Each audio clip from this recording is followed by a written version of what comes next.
So I was lead coding so much so that I'll have everything at my fingertips. Reading online, technical interview questions, more on the behavioral interview questions, and really practicing. So one tip my mentors gave me, which I want to give you, is to write down the questions. Hello guys, welcome back to my YouTube channel. My name is Jason Kwame Apietu, a software engineer based in Ghana, and today I'll be talking about how I got my first tech job or jobs. So in this video, I'll be talking about actual corporate jobs, as in 9 to 5 jobs that I was actually hired for a full-time role. The first tech job I actually got wasn't programming related. It was actually Sys Ops or system operations.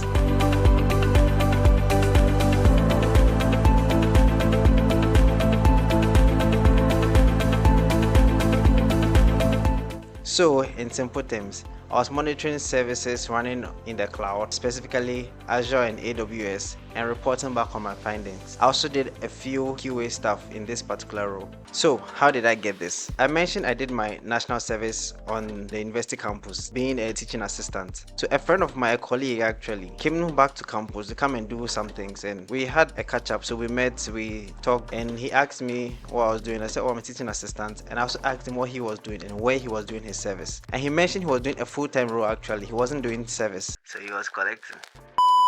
I was like, oh cool. And I asked him if there were any openings at that role, because at the time I wanted to add something to the national service I was doing, because at the time the money wasn't enough. I mean, it wasn't. He was chill about it and he was like, sure, but at the moment there were no open roles, so he told me he'll be on the lookout. So when he gets a role, he will let me know. So a few weeks or a few months afterwards, he reached back out to me and asked me if I'm still interested in a role at the company. And the company is VDC Cloud.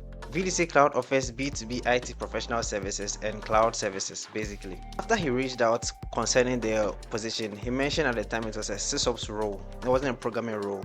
And at the time, I really needed the money, so I said I was available for the position. He mentioned this to the CEO. Not long after that, I got a call from the CEO to basically ask me about the role. So it was a call interview, because at the time I was in Cape Coast and the CEO at the time was out of the country. So when I got a call, obviously I was confident. I mean, I have learned, I have prepared. I'm lying, I was scared. I got the call. CEO was basically asking me questions about what I've done, what I'm currently doing, and not too technical, because this wasn't an overly technical role. He asked me about cloud and cloud stuff. I told him I hadn't done anything specifically in the cloud, but I had built some services or some websites and hosted them on the cloud, although not directly through AWS or Azure or Google Cloud or Oracle or any of those stuff. But I had used stuff like Heroku and Render. So he was cool about it. He was chill. He was like, if I've used those stuff before, it's basically cloud services, but third-party cloud services and all those stuff. So the call was cool. It was chill. It didn't really take long. I'll say roughly 20-25 minutes. So after the call, I got the information that I've been given the role, and I was very, very excited. I mean, I'm doing my national service and I've got extra income. Though it was a part-time role, so the money wasn't that big, but it was still something. I was getting about double of the national service pay, so it was cool. So later I had to do some few trainings and a few courses here and there to get myself familiarized with the role.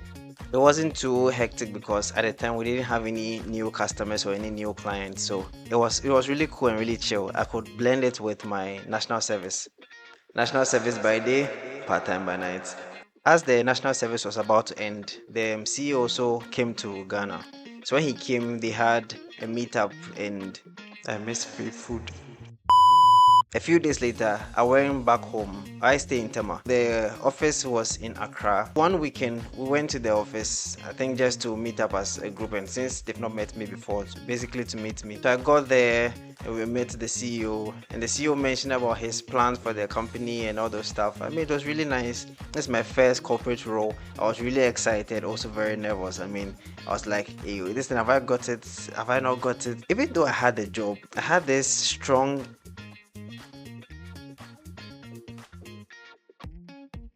imposter syndrome. I had this serious imposter syndrome, like, hey, am I supposed to be here? How much of cloud do I even know? All this kind of stuff. I really had serious imposter syndrome, but I was just doing hard guy, but inside I was really, really shaking.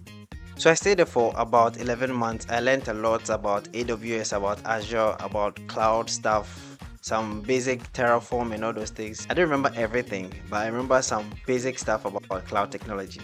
So if you're out there, you want to get into sysops, you need to learn things like operating systems. You're really familiarized with different operating systems, the Windows, the Mac, the Linux, especially the Unix stuff. You need to have your networking down. You should really understand TCP and all those related stuff concerning networking. You also need to understand cloud computing, how AWS work, Azure, Oracle, Google Cloud, all those stuff. If you understand storage, monitoring, and yeah, basically those kind of stuff. I'm not really into that field, so I can't speak too much on it, but these are the basic things you need to know to get into that space. So why did I leave? I wanted to do more development stuff. I really had development at heart. And this, even though it was cool and stuff, after I left my national service, even though the pay was increased, it wasn't to my satisfaction because I felt like I could get more. I also felt like I wasn't really doing what I wanted to do. I want to develop, I want to build stuff, I want to be able to say that yes, I did this, I did that, those kind of stuff. So I was looking around for that kind of role, and that's the main reason why I left. How did I leave? So during this role, I was still in contact with some of my friends, telling them that I'm looking for a development role. Even though I'm working, I want more of a development role, specifically backend, because I feel like that's where I'm more into, or that's what I like more than the front end. Don't get me wrong, I can still do front end, but I just prefer backend. So I was at my desk one time, and then a friend called. Believe it or not, the same friend I did the university project with. He called and he said that he was posted for national service. I did mention he was 1 year behind me. He was just posted for national service at a particular company. And when he went there, the company mentioned that they didn't request for any national service personnel. So it was most likely an issue from NSS. So he had to go and rectify it. And he mentioned how this company was like, it looked so good. Everybody there was using a Mac. It looked very, very interesting, very, very exciting. So I was really intrigued because I wanted to do that kind of stuff, do development, and I also wanted a Mac.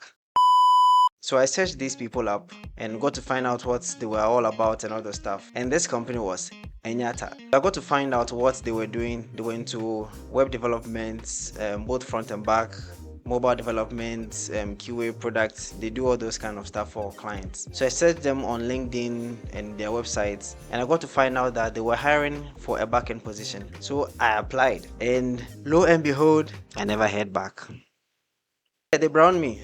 I mean, I didn't get any response, so I'm assuming they browned me. They most likely saw, but maybe I just didn't meet the cut. And I don't blame them too much because I didn't really have too much Node experience. I had built some few stuff here and there with Node and JS, but I wasn't too much into it. So I was like, with the way these people also want Node and the way the climate on LinkedIn especially, the Node was kind of a lot. I decided to really go into the Node hard. I took it more seriously, built a few more stuff with it. Then I think a month or two later, I saw another open role at Enyata, and it was also another backend. So I applied again. After I applied, I was just praying and hoping that this time I will get called. And by God's grace, I got an email with details to a programming test to basically test my programming knowledge. The duration was 72 hours.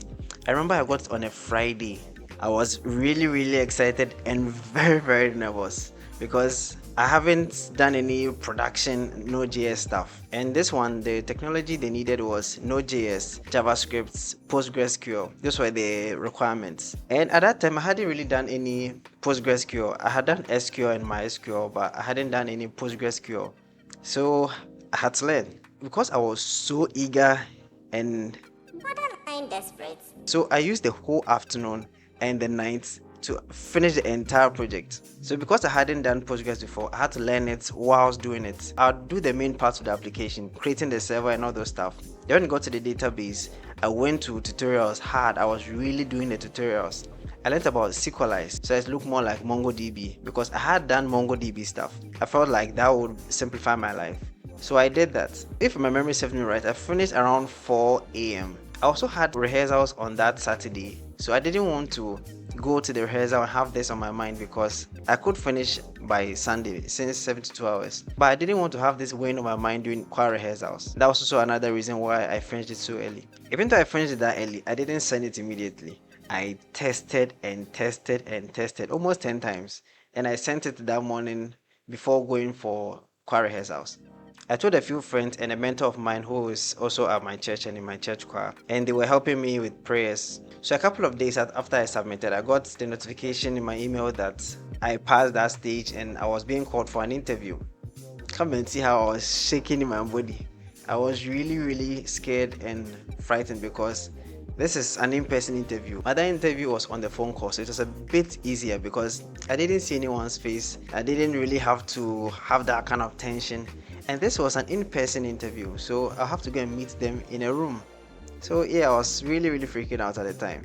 Since I hadn't really done this before, I asked my mentor for some tips and he told me to really go hard on behavioral interview questions because I have done a technical one, and not leaving technical questions aside, but I should go harder on behavioral than technical.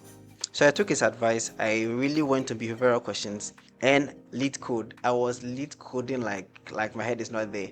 And I was lead coding in JS so that if they ask me any JS related stuff, I'll be able to do it. I personally prefer to lead code in Python because I feel like I don't know why, but I feel like that is more simple for me when I lead code in Python. So I was lead coding.